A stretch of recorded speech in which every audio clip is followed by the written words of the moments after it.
आइए दोस्तों, एक डरावनी कहानी सुनते हैं। खूनी दुल्हन। यह कहानी मेघालय के रहने वाले प्रीतम की है। प्रीतम 30 साल का था जब उसने इस घटना को अनुभव करी थी। उसकी अभी तक शादी नहीं हुई थी क्योंकि वे हमेशा काम में ही बिजी रहते थे और उसे उसकी मनपसंद लड़की भी शादी करने के लिए नहीं मिली। उसकी माँ हमेशा उसके शादी की चिंता करती रहती और प्रीतम हमेशा उन्हें ऐसा ही कहता कि आप चिंता मत करिए माँ, मेरी शादी जल्दी हो जाएगी। कुछ दिन बाद प्रीतम के माँ के एक रिश्तेदार उनके घर उनसे मिलने के लिए आते हैं और वहाँ उन्हें एक लड़की सोनल के बारे में बताते हैं जो प्रीतम के लिए अच्छी है। प्रीतम उस लड़की सोनल से मिलता है और उसे शादी के लिए पसंद करता है। रिश्ता पक्का होने के कुछ दिनों बाद उनकी शादी हो जाती है। वे बहुत अच्छी लड़की थी और कुछ दिनों में ही अपनी सासू माँ का दिल भी जीत लेती है। वे घर के सभी काम बहुत जिम्मेदारी से करती है और अपने पति प्रीतम का भी अच्छे से ख्याल रखती है। वे अपनी सासू माँ का भी अच्छे से ख्याल रखती थी, लेकिन एक बात उसकी बहुत विचित्र थी। वह बात यह थी कि रात में कभी भी अपना चेहरा किसी को बताना पसंद नहीं करती थी और रात में एक नकाब अपने चेहरे पर बांध लेती थी और सुबह होने पर निकाल भी देती थी। शादी के बाद वह हर रात ऐसा ही करती थी। प्रीतम को भी यह बात बहुत विचित्र लगी और उसने इस बात को अपनी माँ से कहा तो माँ ने उस रिश्तेदार को यह बात बताई जो सोनल का रिश्ता लेकर उनके घर आए थे। रिश्तेदार ने यह कहकर बात को रफा दफा किया कि शायद सोनल शर्मीली लड़की है, इसीलिए ऐसा व्यवहार करती है। माँ को यह बात जरा भी समझ नहीं आई और सोचा कि वे सोनल से खुद इस बात के बारे में पूछेगी। उस रात माँ सोनल के पास जाती है और उससे बात करना शुरू कर देती है। माँ सोनल से बातों बातों में उसकी इस आदत के बारे में पूछती है तो सोनल कुछ कहने के लिए बहुत झिझकती है और इस आदत के बारे में कुछ भी कहने के लिए मना कर देती है। परंतु माँ को उस बात को जानना ही था, इसीलिए माँ सोनल को बहुत जोर देकर 2-3 बार पूछती है तो सोनल गुस्सा करना शुरू कर देती है और माँ को वहाँ से जाने के लिए भी कहती है। माँ यह देख कर बहुत चौंक जाती है। सोनल को अपना गुस्सा शांत करने के लिए कहती है।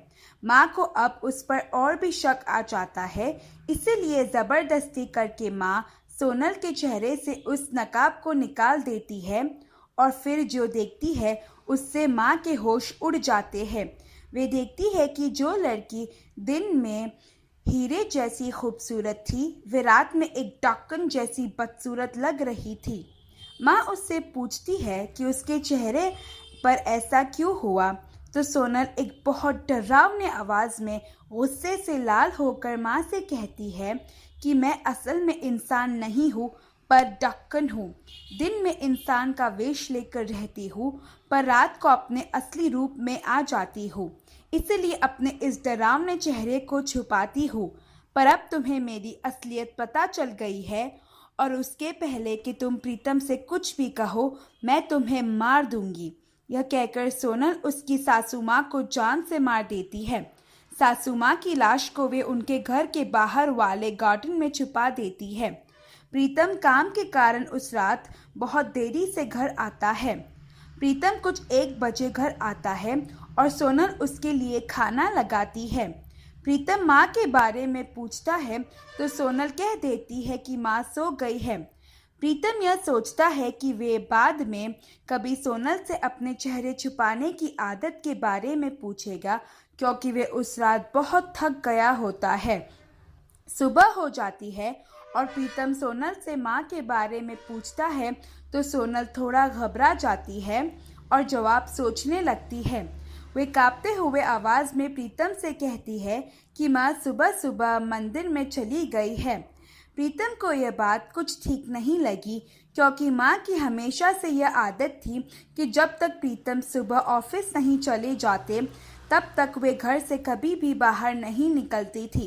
प्रीतम को यह बात विचित्र लगने के बावजूद भी वे उस बात को भूल जाते हैं और रोज की तरह अपने ऑफिस चले जाते हैं। जब प्रीतम ऑफिस में काम कर रहे थे तब उसे उनके एक कजिन भाई का कॉल आता है। उनके भाई की आवाज़ दर्द से काँप रही थी और मुश्किल से वे कह रहे थे कि जब वे माँ से मिलने के लिए घर जाते हैं तो गार्डन में एक हाथ को देखा जो मिट्टी के बाहर निकल रहा था। प्रीतम के यह बात सुनकर होश उड़ गए। वे तुरंत घर के लिए निकलता है अपने ऑफिस से। घर पहुंचता है तो उसका कजिन भाई वहीं मौजूद होता है और सोनल के बारे में पूछता है तो पता चलता है कि सोनल घर में नहीं है। वे दोनों वहां की खुदाई करते हैं तो अपने माँ की लाश को बाहर निकालते हैं और माँ को मरा देख बहुत रोते हैं। इतने में सोनल आ जाती है तो प्रीतम को रोता देख कि सब समझ जाती है। प्रीतम सोनल को देखता है तो माँ के बारे में पूछता है कि ऐसा कैसे हुआ और कहता है कि तुम्हें कहा कि माँ सुबह सुबह मंदिर गई है, पर यह क्या है? सच में कहो कि क्या मामला है? प्रीतम समझ जाता है कि सोनल ने ही कुछ किया है। वे वापस जोर देकर सोनल से पूछता है तो सोनल अपने असली डाकन के रूप में आ जाती है और कबूल करती है कि उसने ही माँ को मारा है, क्योंकि माँ उसके असली रूप को जानती थी। वे कहती है कि अब वे उन दोनों को भी मार देंगी क्योंकि वे भी उससे जान गए थे। यह सुनकर उसका कजिन भाई वहां से भाग जाता है। जैसे ही सोनल प्रीतम को मारने के लिए आती है तो प्रीतम दौड़कर किचन में से एक चाकू लेकर सोनल के दोनों पैर काट देता है। सोनल जमीन पर गिर जाती है।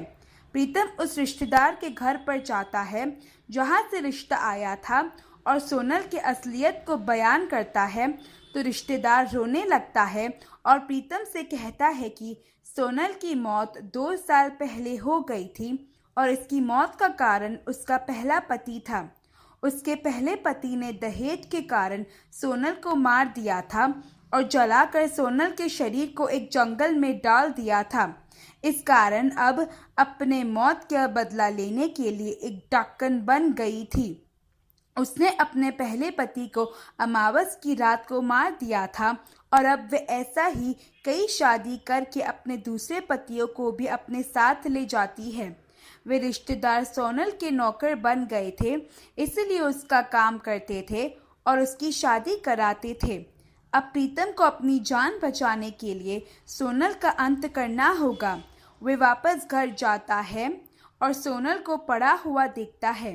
वे सोनल को आग लगा देता है और वहीं पर एक दुष्ट डाकन का अंत हो जाता है और कई जान जाने से बच जाती है। इस कहानी से हम यह सीखते हैं कि सही वक्त पर किसी समस्या का हल निकालना बहुत ज़रूरी होता है और कई बार किसी बुराई का अंत करना बहुत ज़रूरी होता है, जिसके लिए कई जानें बची जा सकती है।